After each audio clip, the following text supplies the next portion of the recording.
Sanje chedan soje yonam la janjo bado daini chapsuji dagi jinzo jibe sanamji rula penji sanje chedan soje janjo bado daini chapsuji dagi jinzo jibe sanamji Rola Benji Sanjay Drupaj Sanjay Chedan Seji Jonam Janjo Bado Daini Chasu Dagi Jinzo Jebe Sonamji Rola Benji Sanjay Drupaj Beden Sawe Lama Rinpoche Dagi Shivo Beme Densh Adin Chembo Gune Jisunde Kusun Tujina Salduzo.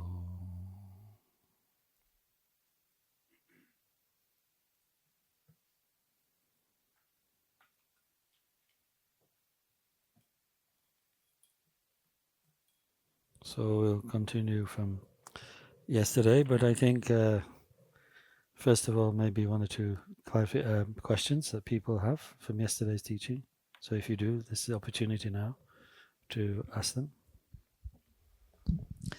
Donc avant de continuer là où nous en étions restés, peut-être qu'il y a peut-être des questions à clarifier par rapport à l'enseignement d'hier.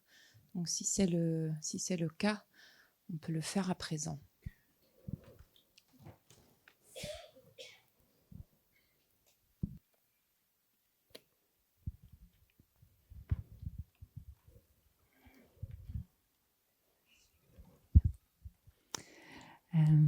Merci, bonjour. Je me demandais où classer les gourous yoga dans la classification qui nous a été donnée. I was wondering where at the Guru Yoga, to which set of Tantra the Guru Yoga pertains to. It pertains to Anuttara Yoga Tantra. Ça fait partie de la classe de l'Anuttara. Because the general purpose of the Guru Yoga is to, first of course, to help us develop and maintain devotion to the Lama who bestowed initiation upon us. And secondly, alongside that, is the preservation of the stream of blessings that we received in the initiation. And as it's only an Anuttara Yoga Tantra initiation, in which the 4 initiations, Vas, Secret, Wisdom, and the 4th, or Word initiation, are bestowed, then there's no need for Guru Yoga in the lesser Tantras. So Guru Yoga is a part of the practices of Anuttara Yoga Tantra. And in fact, it's said that for those of very highest capability, having received Anuttara Yoga Tantra initiation, a major initiation, simply through the practice of Guru Yoga subsequent to that, one could achieve the result, the level of Vajradhara. But that's very exceptional beings.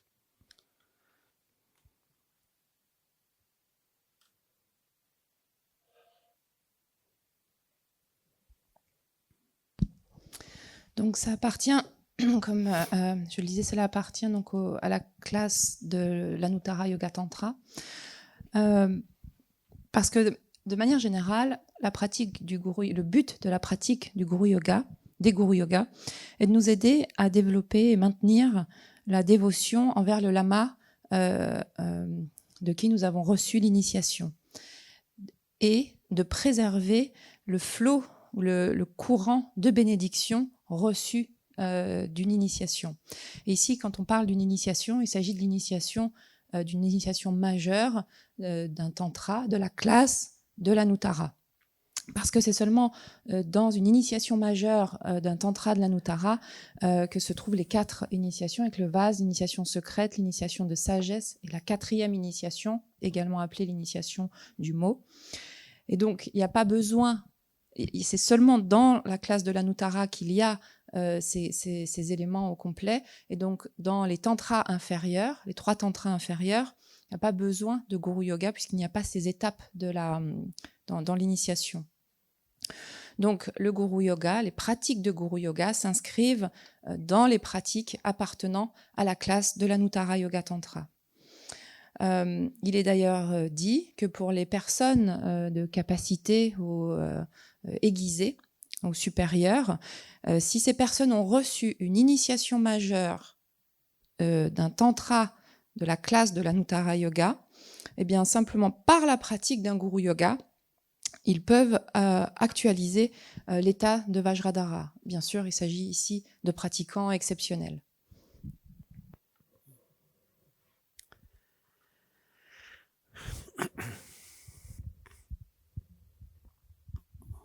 Bonjour. J'ai la même question concernant Gyalwa Gamso. Dans quelle catégorie ça se classe? So, as for Gyalwa Gamso, in practice, in which tantra set does Gyalwa Gamso belong to? Anuttara Tantra. De l'Anuttara Tantra.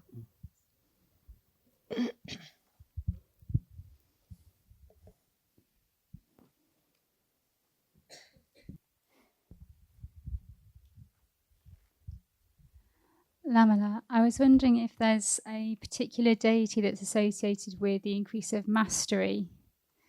Vajrapani. Vajrapani, Better yeah. translated it. Je me demandais s'il y avait la pratique de quelle divinité permettait l'accroissement de la maîtrise. Et donc, Lama Jampataye répond en disant qu'il s'agit de Vajrapani.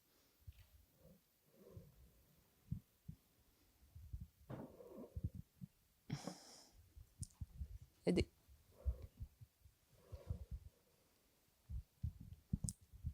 Oh, Ozan Dragba, welcome back.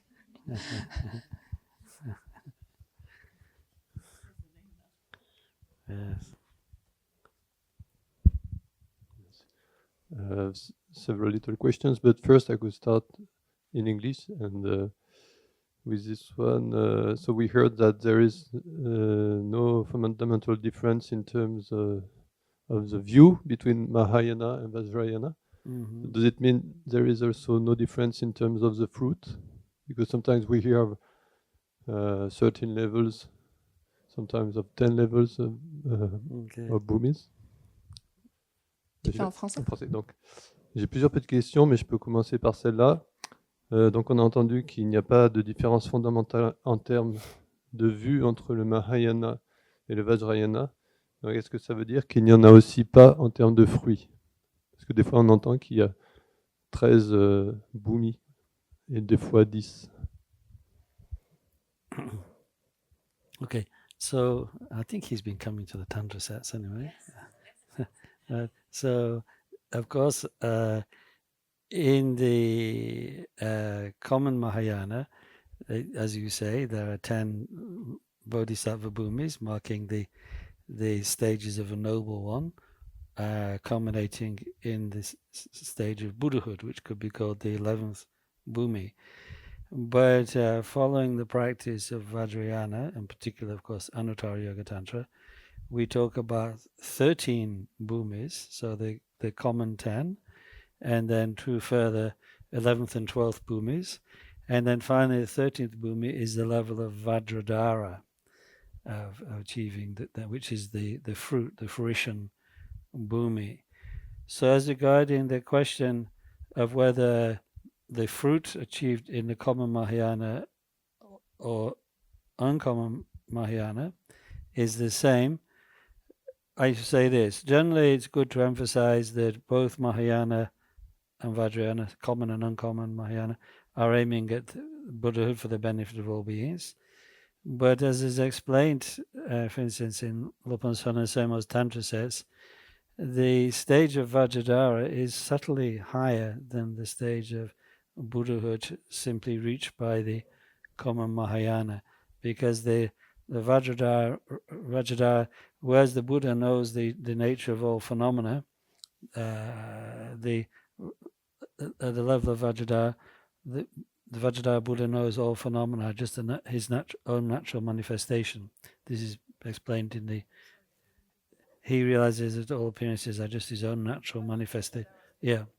So this is a very subtle point. But if you really one was to be precise, yes, Vajradhara is higher than the Buddha as designated by the common Mahayana. But as I say, generally it is best just to say the same goal is aspired to in both the common and uncommon Mahayana, Buddhahood for the benefit of all beings.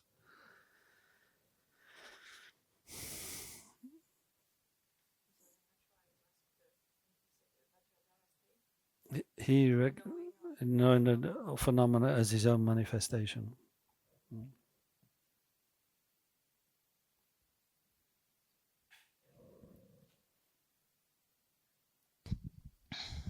Dans le Mahayana commun, il y a donc 10 bhumis qui marquent ou constituent les étapes, les étapes nobles qui culminent ensuite au 11e bhumi dans l'éveil, le plein éveil.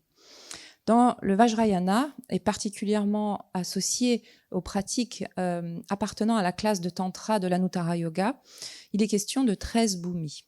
Les 10 premiers étant les 10 bhumis communs, puis 11, 12 et le 13 étant l'état de Vajradhara, qui est le fruit obtenu, le fruit ultime.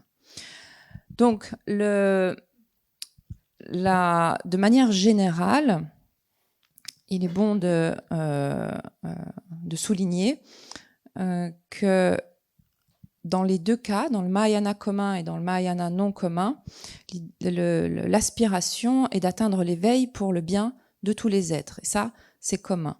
Maintenant, donc, on va dire qu'au niveau du fruit actualisé, il s'agit d'un même fruit, puisque ce fruit-là n'est autre que l'obtention d'un état permettant d'accomplir le bien de tous les êtres. Maintenant, Sonam Tsemo explique dans un texte que l'état de Vajradhara est un peu plus élevé que l'éveil atteint par les pratiquants du Mahayana. Pourquoi cela ? Parce que l'état de Vajrayana est la connaissance que la nature de tous les phénomènes n'est autre que la manifestation de Vajradhara lui-même. Il y a donc une différence un peu subtile, mais de manière générale, il est dit qu'il s'agit en fait du même but auquel le pratiquant aspire dans le Mahayana commun ou dans le Vajrayana, c'est-à-dire d'actualiser l'éveil pour le bien de tous les êtres. Next question. Sorry. Another question. Notre question. Ouais. Encore une piste.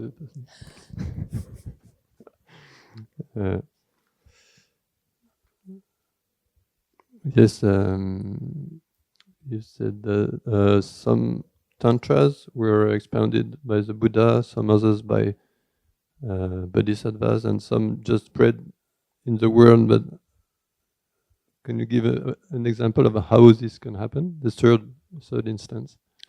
They're not spread by bodhisattvas, but the second category, first category is, by Sambhogakayas. And the third category is like Chakkasamvara Tantra. It manifests in different places, like at the 24 sacred spots, which are talked about in the Chakkasamvara Tantra. So that the Tantra is like naturally present in the world. So Shakyamuni didn't spread it directly, and neither did anybody else. So it's like that. But it was originally taught in the pure realms. This is as Sonam Tsemo says in the Tantra sets. There may be some more extensive explanation elsewhere, but I've never received it.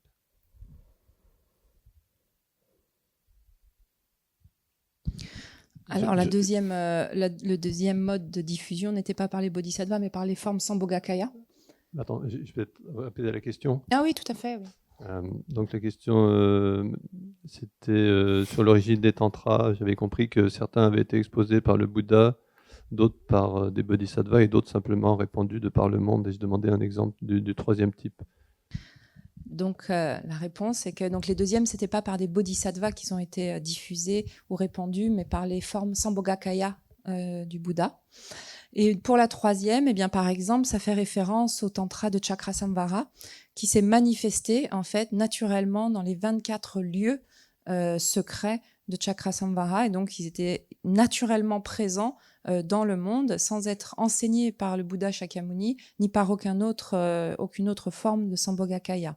C'est ce que Sonam Tsemo explique dans le texte qui est la présentation générale des classes de Tantra. Et il y a peut-être des explications plus extensives par ailleurs, mais je ne les ai pas reçues.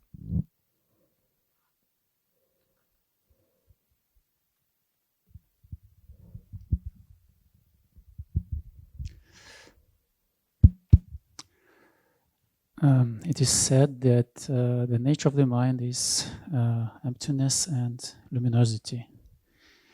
What does it mean, luminosity?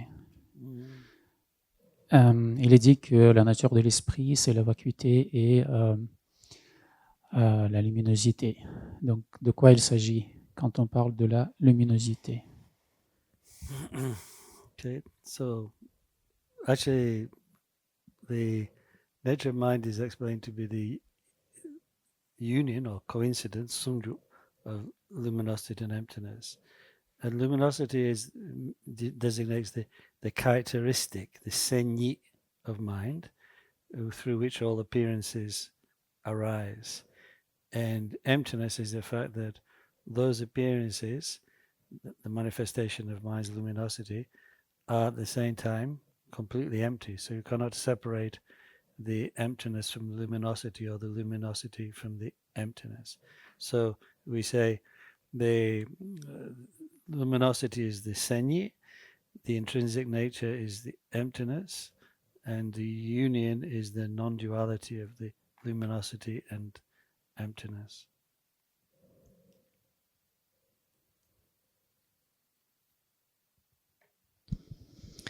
Donc il est dit que la nature de l'esprit est l'union ou encore la coïncidence, zungjuk en tibétain, de la clarté ou luminosité et de la vacuité.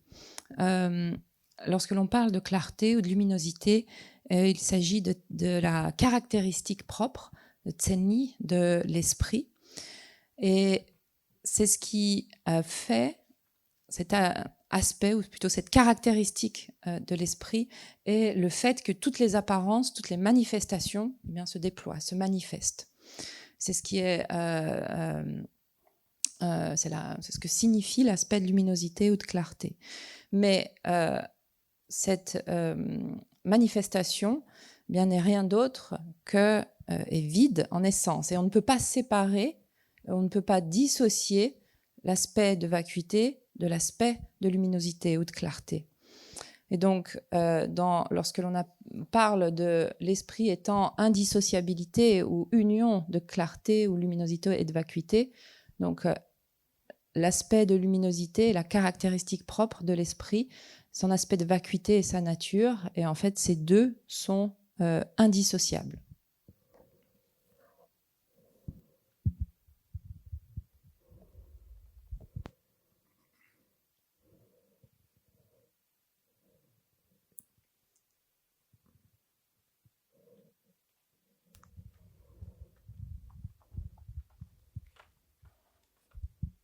I'm reading a question that is asked online. So first in French. Welcome to our viewers at home. Bonjour à tous. Donc voici ma question. Le Bouddha nous invite à vérifier la validité des enseignements. Dans la voie des sutras, c'est possible de le faire par le raisonnement et l'analyse. Comment faire dans le Vajrayana? La personne complète, car dans le Vajrayana, il a été dit que la vue est élaborée de manière non conceptuelle. Tu veux que je traduise? Tu me traduis?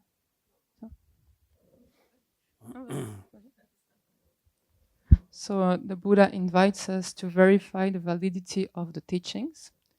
And within the path of the sutras, it is possible to do so through reasoning and analysis. How to do it in Vajrayana?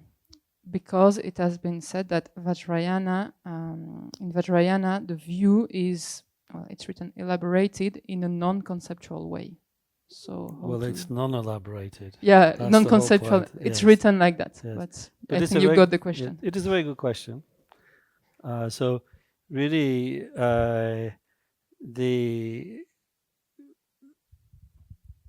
if the Vajrayana taught a view which could be destroyed by the reasoning, it could be invalidated by the reasoning of Madhyamaka and Pramana, then it would not be acceptable. But Vajrayana does not teach any such view that can be destroyed by or invalidated by the reasoning. So we use the reasoning to take us to the point of rejecting all false views, and then only then will the descent of blessings really help us to realize that view, but in a non-conceptual way.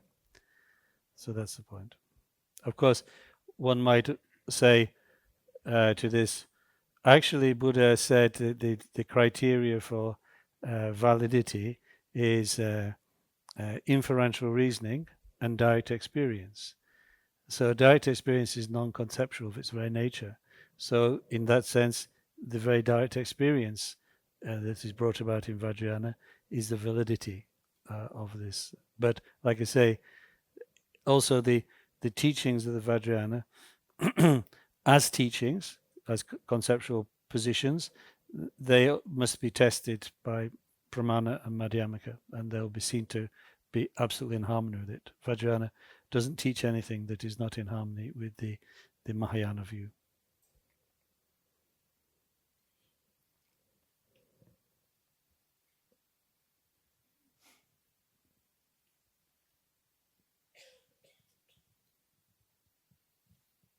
C'est une bonne question.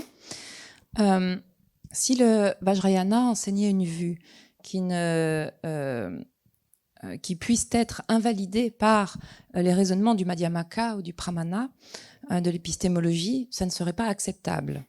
Donc le Vajrayana n'enseigne pas une vue autre ou une vue qui pourrait être infirmée par le Madhyamaka ou le Pramana.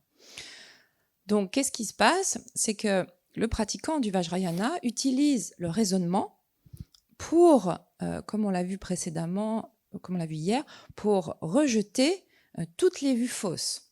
Donc le pratiquant du Vajrayana commence par utiliser ce raisonnement, et ce n'est qu'au terme de cela, lorsque toutes les vues fausses ont été dissipées, toutes les vues erronées ont été abandonnées, qu'alors la descente de la bénédiction peut aider ce pratiquant à actualiser cette vue de manière non conceptuelle.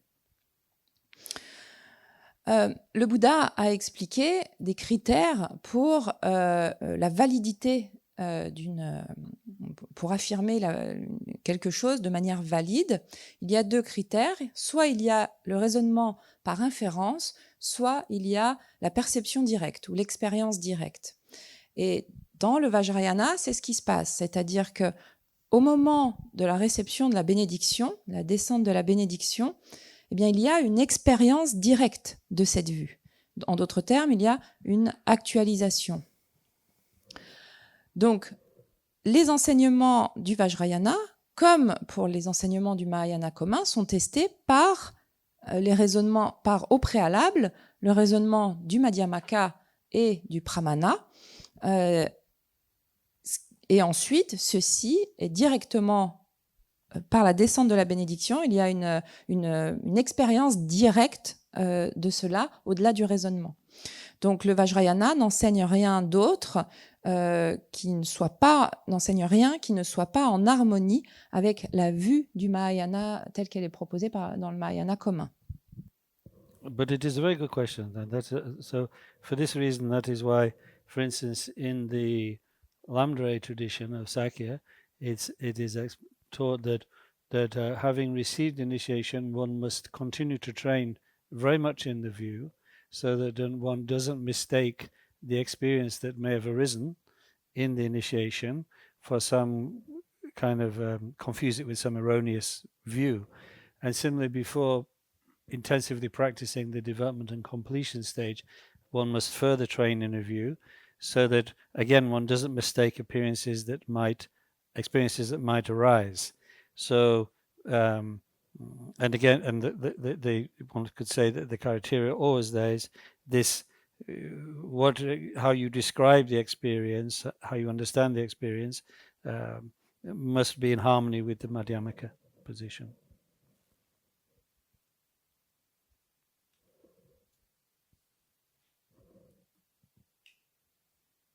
C'est vraiment une très bonne question. Et dans la tradition du Lamdre, la tradition Sakya, il est dit que lorsque l'on a reçu une initiation, eh bien, il faut continuer de s'entraîner à la vue afin de ne pas confondre une expérience méditative qui peut s'élever avec finalement une vue distordue ou prendre cette expérience pour quelque chose qui est contraire à la vue. Et donc, même si l'on a reçu une initiation, il faut continuer à s'entraîner. Même lorsque l'on pratique les phases de Kierim et de Dzogrim, il s'agit de continuer de s'entraîner à la vue en notamment voyant que lors de la description d'une expérience de méditation, de voir si cette expérience est conforme à la vue telle que proposée dans le Madhyamaka, par exemple. Et c'est ce qui permet de continuer à s'entraîner à la vue par le biais de la pratique et notamment des phases de Kierim et de Dzogrim. And I'm sure this understanding is also held by the great masters of Kagyu and Nyingma as well as Sakya. Et je suis quasiment certain que cette façon de voir les choses est aussi concorde avec celle proposée par les maîtres éminents Kagyu et Nyingma. But thank you, very nice question. Merci pour cette bonne question. Oui, j'avais cru comprendre aussi que les différentes classes de Tantra correspondaient aussi à une vue qui se développe justement dans l'expérience du pratiquant et qui évolue vers la vue complète, si on peut dire, du Madhyamaka. Est-ce que c'est clair ma question? I believed or I understood before that the different Tantra sets actually matches with different views of the practitioners, views that, like progress until the last one and the view of the great Madhyamaka. So, well, she's coming to the Tantra sets, isn't she? And we haven't got there yet, have we? So we would be discussing that theory. Sonam Soma will be discussing that theory this week. But it is not a position that is widely accepted.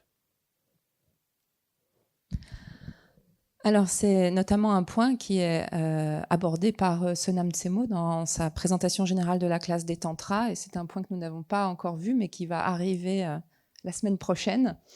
Et selon donc Sonam Tsemo, ce n'est pas une position qui est valide. Because actually, even through the non-tantric teachings of the common Mahayana, we reach the understanding of the middle way beyond all elaboration.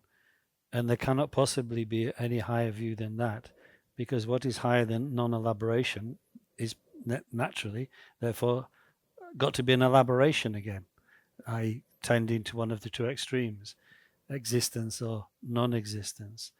So that is not possible to introduce a kind of gradation of superior views over the common Mahayana view.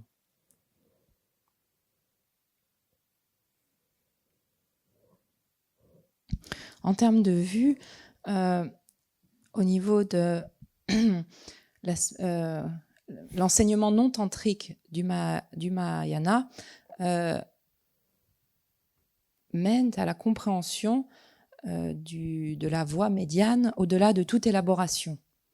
Et donc, il ne peut pas y avoir une vue plus élevée que celle de la non-élaboration. Si une vue se dit plus élevée que la non-élaboration, il s'agira forcément d'une élaboration ou d'une fabrication sur cette base-là. Donc, et s'il s'agit d'une élaboration, elle tendra forcément vers un des deux extrêmes de l'existence ou de la non-existence. Donc, il n'est pas possible d'avoir une vue qui soit supérieure à cette vue du Mahayana commun. Et on ne peut pas donc avoir une forme dans l'enseignement tantrique, il ne peut donc pas y avoir une progression en termes de vue, puisque la vue de l'enseignement tantrique est la vue du Mahayana. No, it appears that certain Nyingmapa masters have said that in the 6 classes of tantras discerned by the Nyingma tradition, that each tantra does have its own unique view, ascending in superiority to Ati Yana. Culminating in Ati Yana. Des maîtres Nyingma ont affirmé ou déclaré la chose. Certains, évidemment, pas tous. Certains maîtres Nyingma affirment que parmi les 6 classes de tantra, chaque classe de tantra a sa propre vue unique, qui va culminer dans la dernière classe de tantra, qui est celui de l'Ati.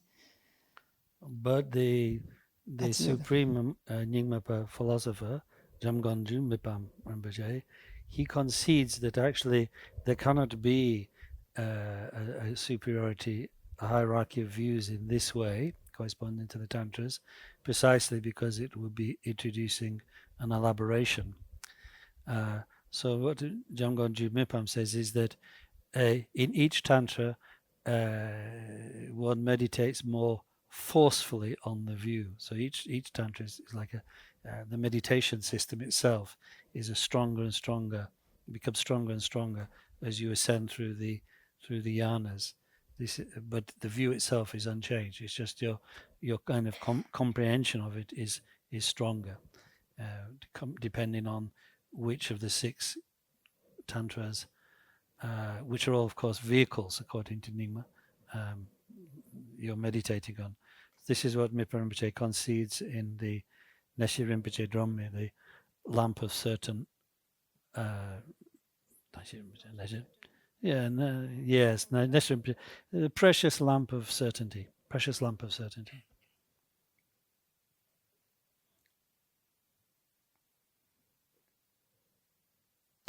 Le maître éminent, Jamgonju Mipam Rinpoche, donc maître Nyingma, explique qu'il ne peut pas y avoir une hiérarchie quant aux vues dans les tantras, parce que cela introduirait forcément une fabrication ou une élaboration. Par contre, ce qu'il concède, c'est que les différentes classes de tantra, en fait, par différentes méditations, viennent renforcer la compréhension de cette vue.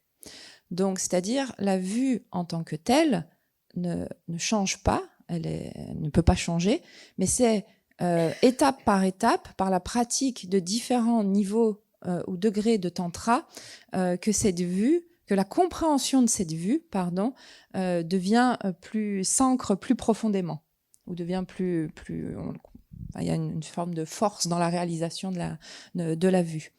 Et donc, au fur et à mesure des 6 classes de tantra. C'est ce qu'il dit dans la précieuse lampe de la certitude dans son texte. So this is a way of trying to reconcile the two understandings that Mipam puts forward.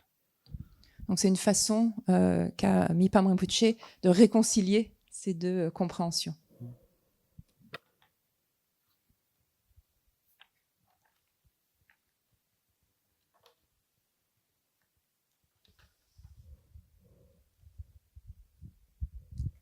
Moi, j'ai une question sur la bénédiction. Qu'est-ce qu'on entend par bénédiction, qui est un terme très, très fréquemment employé dans les enseignements bouddhiques, mais qu'on trouve dans des contextes chrétiens aussi. Donc, dans un contexte bouddhiste, qu'est-ce que la bénédiction et quelles sont les conditions pour qu'un pratiquant, lors d'une abhisheka, reçoive véritablement la bénédiction? Est-ce qu'il y a des conditions dans l'état d'esprit du pratiquant ou autre? So I have a question about blessing. Blessing is a word that is frequently used in different contexts, Indeed. also in Christian context. Oh, yeah. But within the Buddhist context, what does blessing mean? And are there any conditions that a practitioner should gather in order to receive the so-called blessing? So if you could enlighten us on that. Well, here, first of all, I must clarify that the term blessing is being used in an extremely specific technical sense for a process that occurs in initiations. So it is not to be confused with like the more general use of the word, which might mean like, I feel inspired when I come to Dagpo. I feel blessed by seeing the statues. Those are all valid experiences, I think, and valid descriptions. But here we're referring to something very specific in initiations, which is called the descent of the wisdom being. And that is a very, very specific event that is caused by the ritual made by the Lama. So, no, even in Jainangs, yeah, in every initiation, there is some part where what we call the wisdom beings invited into the people receiving the initiation, who have prepared themselves by meditating themselves in the form of that particular deity. So that is the blessing we're referring to here, not the more general sense of the word in Buddhism, or let alone in other religions.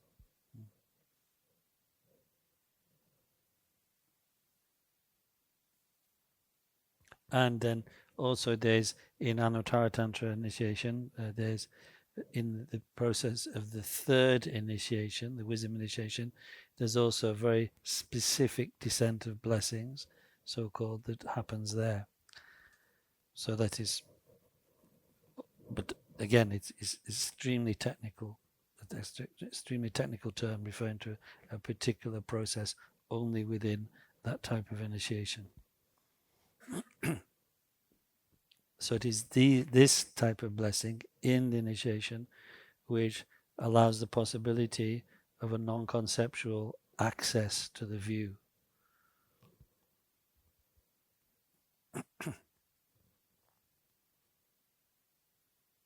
I suppose it's a poverty vocabulary that we have in the European languages for describing these things. So it all sounds like, more general sense of the word blessing, as I say, kind of inspiration, and then this very technical, experiential process in initiations. They're not the same.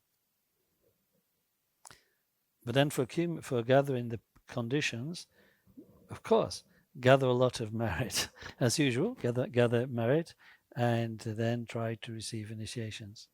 Because the more merit you accumulate, the more attuned you will be to what takes place in the initiation, and therefore the greater the likelihood of you really experiencing the descent of the blessings. Because many people can attend initiations and not feel this descent of the blessings of the wisdom being.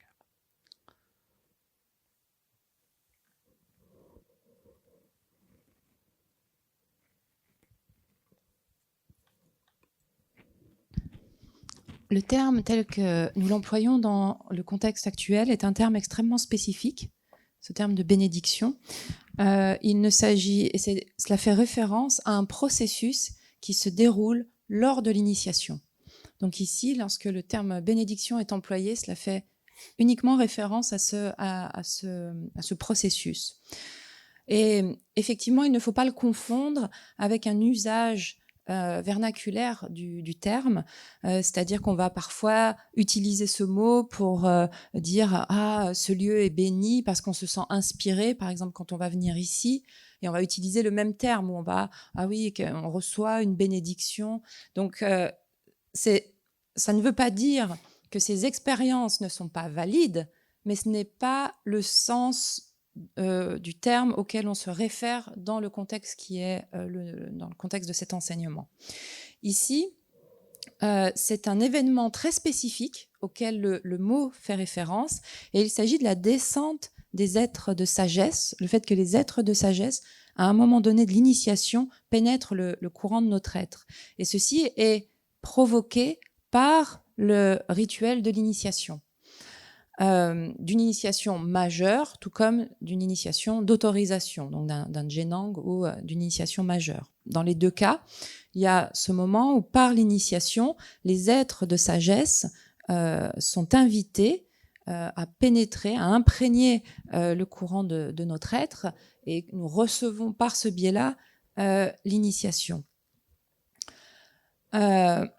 C'est le but même de la préparation du pratiquant qui va se méditer pour recevoir cette initiation, cette descente de la sagesse. Pendant l'initiation, le pratiquant se médite comme étant sous la forme de la présence éveillée en question, et il reçoit l'initiation à ce moment-là. Donc il y a tout un processus. Lorsque l'on parle de la bénédiction dans le contexte du Vajrayana, cela fait référence à ce processus associé à l'initiation et pas de manière générale. Dans une initiation de la classe de Tantra appartenant à l'Anuttara Yoga, notamment au moment de la 3e initiation, l'initiation de sagesse, un terme spécifique est utilisé disant qu'il y a la descente de l'initiation qui pénètre le pratiquant.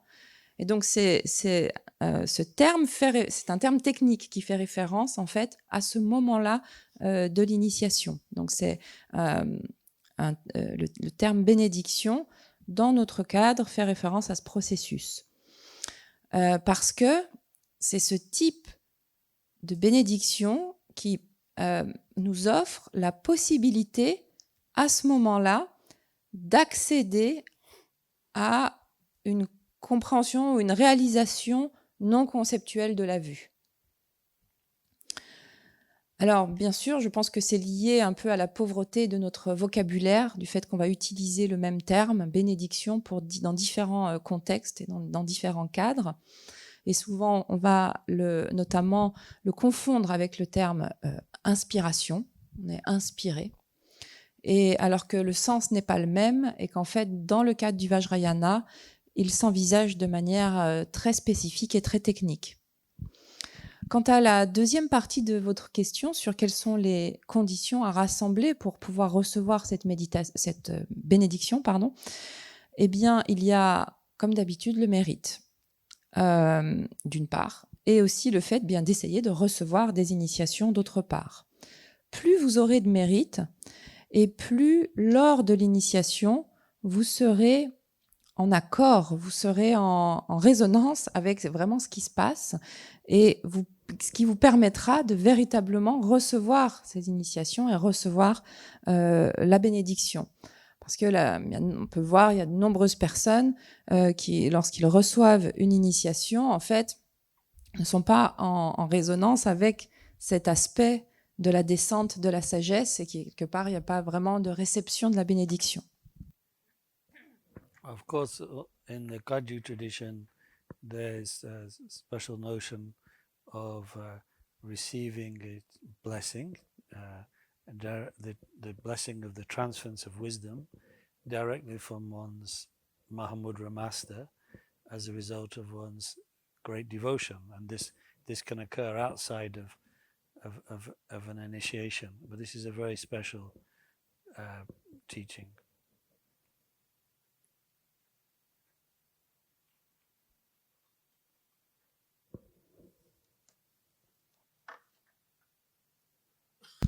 Bien sûr, dans la tradition Kagyu, il y a également la notion de recevoir cette bénédiction qui permet d'agir ou qui permet de recevoir une sagesse directement de son enseignant ou de son maître du Mahamudra, donc en dehors d'un processus d'initiation, donc directement de son maître du Mahamudra, et ceci en résultat d'une intense et authentique dévotion envers ce maître. Mais il s'agit d'un enseignement spécifique, donc il est aussi possible, notamment dans la tradition Kagyu, de recevoir la bénédiction par le biais d'une autre façon, d'une autre méthode associée au Mahamudra et en lien avec la dévotion que le disciple manifeste ou éprouve pour son maître. I just mentioned that. I'm just mentioning it. Oh. Hello, Houston. Oh yeah. His Holiness Karmapa said that. Hello, Dagpo. I said that. Okay. So I just mentioned this because it's such an important Kagyu teaching, but I don't explain it here. Je ne vais pas gloser davantage sur le cas de la bénédiction dans le cadre Kagyu. Je le mentionne parce qu'il s'agit d'un enseignement particulièrement important dans cette tradition. So, any other questions? Should I ask Where's Tanton Gyalpo? Tanton Gyalpo. Where is he? Alors, j'ai une autre question. Donc hier, il a été This expliqué. is sent in by somebody from the 15th century. Donc hier, il a été dit que aujourd'hui, les pratiques des tantras appartenant aux 3 classes inférieures sont toutes modelées sur les pratiques du yoga tantra. Actually, even the practices from Jainangsam Anuttara Tantra would be modeled on yoga tantra and on the yoga tantra style. So, for instance, in the Barijatsa, the 100 initiations of Barijatsa, there are deities from all 4 classes of tantras, including a few Anuttara Tantra, but the sadhana is always the same as the yoga tantras. So I just mentioned it after talking about 3 because at that point I'm talking about yoga tantra, but in fact all this in those type of collections. Now, if you do Vajrayogini or Hevajra or Jamajam, so of course the sadhana, having received the major initiation, and you do the major sadhana, then it's specific to the Anuttara Yoga Tantra style. But in those short those collections of short sadhanas, such as Barijatsa, they're all based upon Yoga Tantra. Just to clarify that point before we talk about Tanton Gyalpo.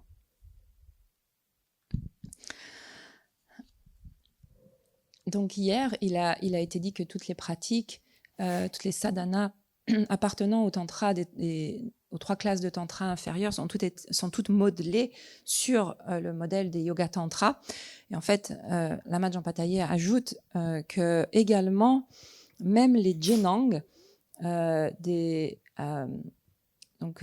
initiations de permission appartenant à la classe de l'Anuttara Yoga sont aussi modelées sur les yogas, sont aussi calqués ou modelés sur les sadhanas des yoga tantra, tels que, notamment hier, nous avions parlé des 100 sadhanas de Barijatsa. Et par exemple, dans sa compilation, les divinités ou les présences éveillées des 4 classes de tantra, tous les Jenang sont modelés sur à l'identique des yoga tantra. Il est bien évident que si vous pratiquez Vajrayogini, Gyalwa Gyamso ou encore Evajra et que vous avez reçu une initiation majeure, il s'agit de pratiques de l'Anuttara, et à ce moment-là, la sadhana principale ainsi que l'initiation majeure sont absolument spécifiques à l'Anuttara. Ici, on parlait simplement dans le cadre d'un Jenang et des pratiques des sadhanas courtes qui sont également modelées donc sur le yoga tantra. Donc revenons à la question. La question est la suivante. Donc toutes ces pratiques ont été modelées sur les yoga tantra. Cependant, lorsque dans la pratique de Chenrezig telle que proposée par Tanton Gyalpo, celle que l'on accomplit ici, il semblerait que la description de la pratique correspondent non pas au Yoga Tantra, mais correspondent bien au Kriya Tantra. Donc, qu'en est-il? So the question is the following. So yesterday it has been said that all the practices of the 3 lower set of tantras are modeled on the Yoga Tantras. However, the practice of Chenrezig, as it is done here, based on Tongtong Gyalpo's text, is look very similar or look the same as what is described in the Kriya Tantra and not in the Yoga Tantra. Can you say anything about it? Well, first of all, the Tantong Gyalpo's Chenrezig, Drodong Kachapma, it is not derived from an initiation from any of the 4 tantras. There's no initiation ritual to bestow this. It's simply a gomlang, a meditation transmission where the Lama, in a way, directly instructs you in the processes of the practice. So there's no tie, it's not tied to any tantra.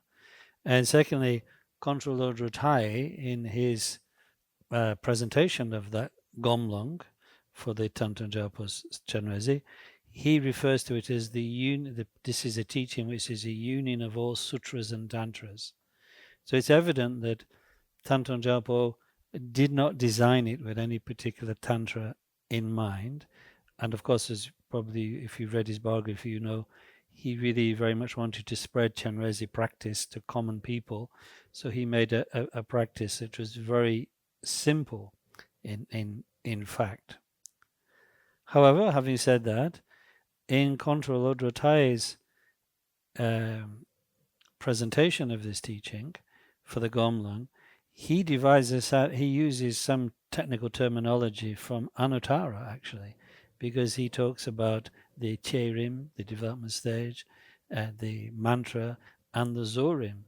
So he divides the main part of practice into these 3: development stage, mantra practice, and completion stage, which are terms from, as I say, from Anuttara Yoga Tantra, not found properly in the lower tantras.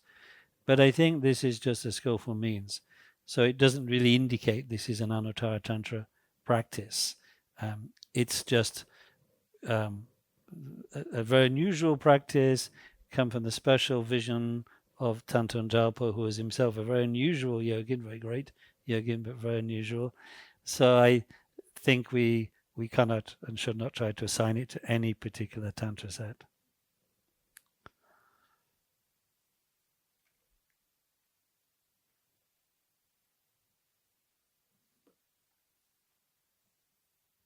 But it is an entirely valid practice. It's accepted by all four traditions. The Gomlang for this is found in the Drupta Kundu, the collection of all sadhanas brought together by the great Chensi Wampo in the 19th century. So it is, although it is unusual and does not belong to any particular Tantra set, everybody is very confident in this practice, I think you could say.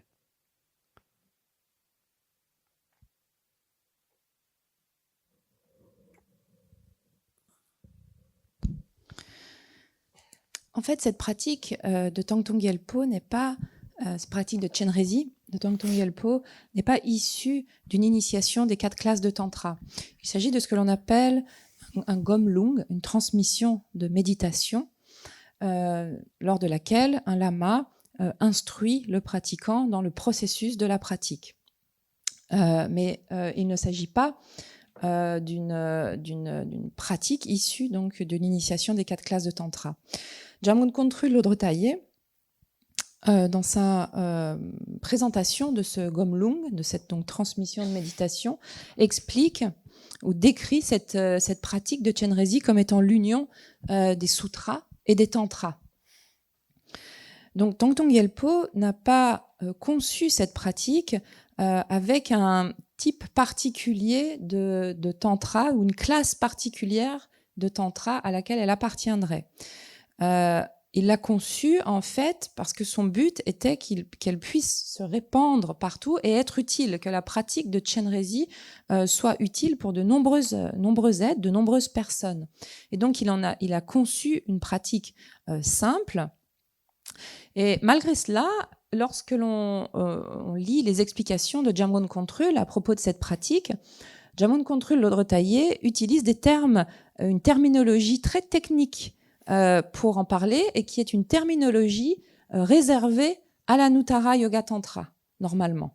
Par exemple, quand il en parle, Jamgon Kongtrul va citer les phases de Kyerim, la phase de récitation de mantra et la phase de Dzogrim.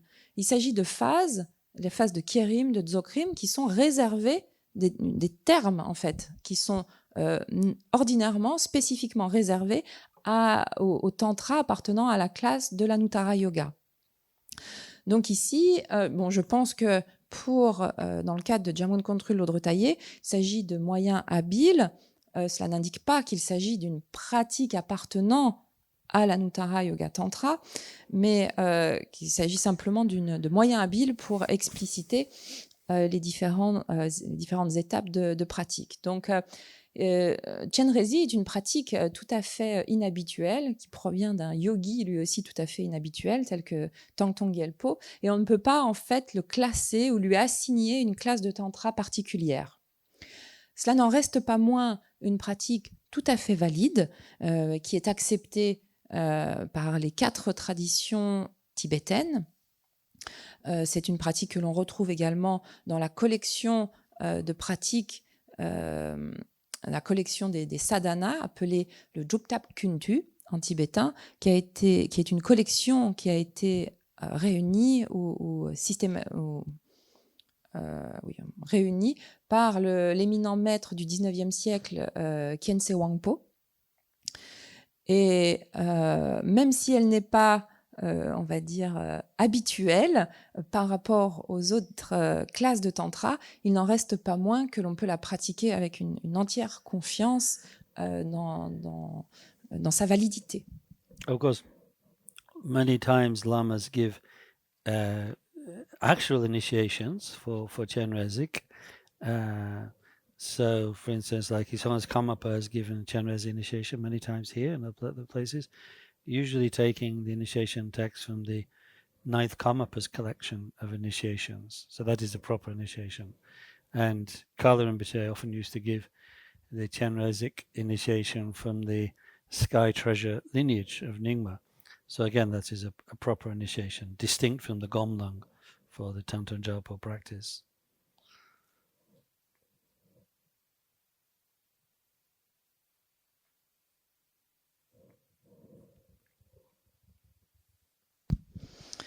Il y a des initiations de la pratique de Chenrezig qui sont données, notamment Karmapa l'a donné à plusieurs reprises, ici notamment.